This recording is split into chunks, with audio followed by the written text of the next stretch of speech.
Hi guys, Katie Mild. Welcome to this week's Money Minute. So today I want to talk to you a little bit about priorities. So what do you do when it feels like life is pulling you in 50 different directions? Does this sound completely normal? It is for most Americans. The demands on your time, your attention, and your money sometimes can feel completely overwhelming. So what do we do when that happens? The normal reaction is to just kind of stop, go with the flow, and just kind of live life and live to survive. And what often happens is your money habits, if they aren't built up strong to support you, that inevitable breakdown of your own discipline will also start to reflect in the way that you spend money.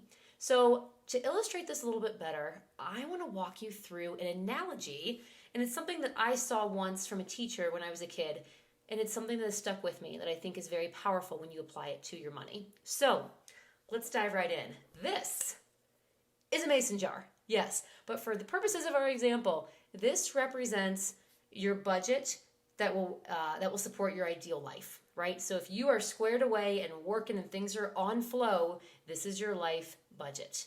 Now, for the purposes of this example, for this pretend client and example, let's say that this client has 4 main money priorities right now that they've identified. So the client says, you know what, this big stone, this represents retirement.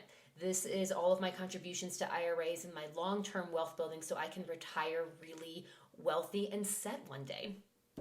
This one is other long-term savings goals. So this is things like maybe a kid's 529 college savings plan, okay? This one, again, just for the purposes of this example, this is a short-term sinking fund. So this would maybe represent for this particular client, let's say a trip, a dream trip that they've always wanted to take their family on. So they're trying to chip away every month and contribute just a little bit to save up for that. And then this last one, for this example, is debt servicing. So this client maybe has some lingering student loan debts that they're just tired of. And they said, you know, I really want to make it a priority to just pay those down faster because I'm tired of it lingering. Okay, so 4 stones, 4 financial priorities that the client has said that he wants for his family. Great.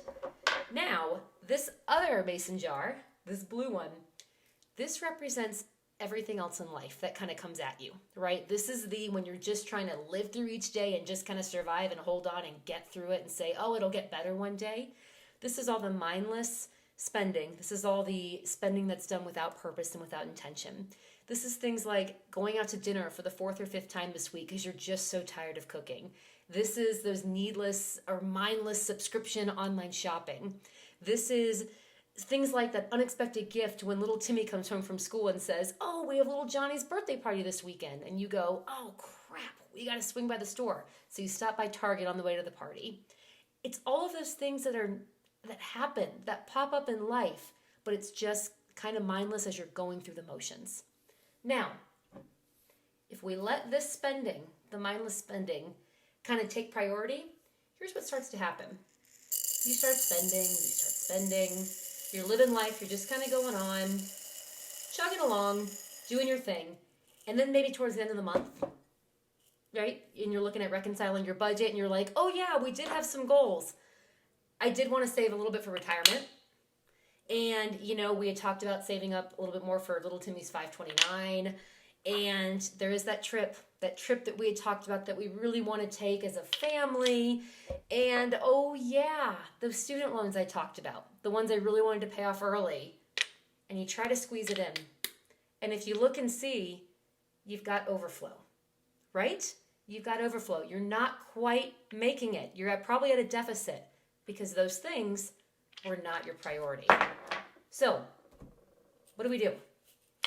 What if we turn back the time, and what if we start fresh?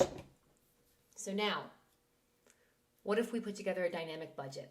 And what if we decide, you know, these 4 things that I said I really want to save for, I'm going to pay myself first. I'm going to make them the top lines, the top priority of how I build and run my financial life. So we put them in first. So, one moment, drop this one on the floor.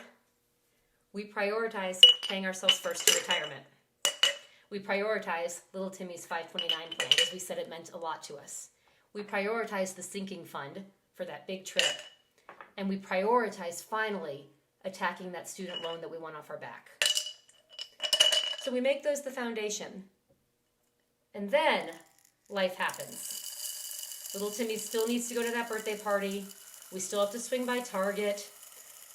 We still do a little bit of online shopping. We still live life. And look at that. It may be hard to see on the screen, but it fits perfectly. There is no overflow. There is no deficit in your budget. Everything fits nice and neat because you prioritized your financial foundations first. This week, I want you to think about what's really important to you. What needs to be the bedrock, the foundation, the baseline of everything that your budget is working for. A budget is not just something on a piece of paper. A budget gives you permission to prioritize and live the life that you want for yourself. So that's what I want you to think about this week. Have a wonderful week. Tell me in the comments below, what do you prioritize in your budget? How do you prioritize your spending? And how do you make it all work in this crazy game of life? If you like what I'm putting out, please subscribe, ring the bell below for more content, and feel free to reach out to me. I am always listening and happy to respond to your comments. Have a great weekend.